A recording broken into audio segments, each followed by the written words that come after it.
When the alarm buzzed at exactly 5:45 a.m., Logan Matthews groaned, rolled over, and buried his face in the pillow. He wasn't a morning person, and after years of working late nights at his graphic design job, waking up early felt like cruel punishment. But something had shifted in him recently. It wasn't just about wanting more energy. It was about reclaiming his life, his health, and most importantly, his sense of control. 2 weeks ago, Logan had been on a video call with his old college buddy, Andrew, who now lived in California and ran a fitness studio. Andrew looked radiant, healthy, and calm, while Logan, stressed, slouched, and tired-eyed, barely kept himself upright during the call. That's when Andrew asked, "What's your morning routine like?" Logan hesitated. "Coffee. Phone. Emails. Then I rush into work mode." Andrew shook his head. "You've got to activate your body before your brain. Give yourself 13 minutes every morning. That's all. Just loosen up. Get your blood flowing. You'll be surprised what it does for your entire day." It sounded simple. Too simple even. But maybe that was the genius of it. That's how Logan found himself now, sitting on a yoga mat in his tiny living room in Minneapolis, with a timer set for 13 minutes, wondering how this short routine would change him. He'd already made a deal with himself. He would try this for 21 days, without excuses. He called it his reboot challenge. He started with neck rolls. Slowly to the right, slowly to the left.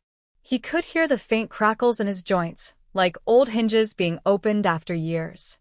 His breath was shallow at first, but as he continued, he began syncing it with his movements. Neck rolls led to shoulder shrugs and arm swings. With each swing, he could almost feel the tension of yesterday leaving his body. By minute 3, he was doing spinal twists. Sitting cross-legged, he twisted gently from left to right. A surprising warmth started to spread in his back. He remembered Andrew saying, "Don't chase intensity. Chase awakening." Then came the standing toe touches, reaching up to the ceiling, then bending over, letting gravity take over. Logan felt his hamstrings protest slightly, but he didn't push.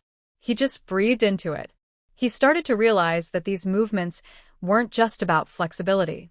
They were an act of care, a conversation with his own body.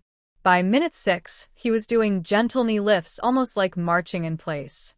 Then came ankle circles, wrist rotations, deep side stretches. These weren't gym workouts. They weren't fancy, but they felt human. Logan had a playlist going, a mellow mix of acoustic tracks that didn't demand attention but filled the silence with a sense of presence. By the 9th minute, he found himself smiling.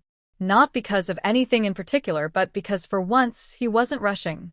He was in sync. As the final few minutes approached, Logan moved into a slow series of squats. Not deep ones, just enough to wake up his hips and legs. His breathing was now deeper, slower. He could feel his pulse, awake, alive, steady. When the timer dinged, he stood still, feet planted, arms hanging relaxed by his sides. The sun had just begun to light up the room. His chest was open, shoulders back, spine tall. He felt rooted. He didn't expect any big epiphanies. But there, in that quiet moment, Logan understood something. His body wasn't his enemy. It wasn't just a vehicle for work or productivity. It was a partner, a communicator. And for years, he had been ignoring it. As the days passed, Logan kept the routine. Every morning at 5:45, he rolled out his mat. On day 4, he started to notice he wasn't as stiff. On day 6, he stopped needing the snooze button. By day 9, his usual morning headaches were gone. His mood improved too, not in a loud, celebratory way, but in a grounded, stable way that made it easier to focus at work and be present in conversations. One morning, halfway through his routine, he glanced at himself in the mirror across the room. He didn't look different, not yet, but he carried himself differently. Taller, more aware. He started sharing his morning experience on a small blog he'd created, mostly as a personal journal. But within 2 weeks, comments started rolling in. Strangers wrote things like, "I tried this too. Day 3 and I feel like I'm waking up for the first time in years." Or, "Your story got me out of bed this morning. Thank you." Logan never imagined that simply loosening his body in the morning could loosen someone else's life too. One comment stuck with him: "You made morning feel possible again." Logan's transformation wasn't dramatic in the traditional sense. He didn't lose 50 pounds or suddenly run a marathon. But he was no longer groggy in the mornings. His posture improved. His back pain reduced. He became more patient, more intentional. He started cooking instead of ordering takeout. He smiled more, genuinely, not out of politeness. He even reconnected with his younger sister, Emily, who lived across town. They drifted apart due to their busy lives. One Sunday morning, she dropped by for coffee and caught him mid-stretch on his mat. "What are you doing?" she laughed. "Reclaiming my mornings," he said, grinning. 13 minutes. That's all it takes. She was skeptical, but after watching him move through the routine with ease, she sat down beside him. "Teach me." By week 4, Logan and Emily were texting each other morning check-ins. It became their new bond. Months passed. Logan's 13-minute practice remained a non-negotiable part of his day.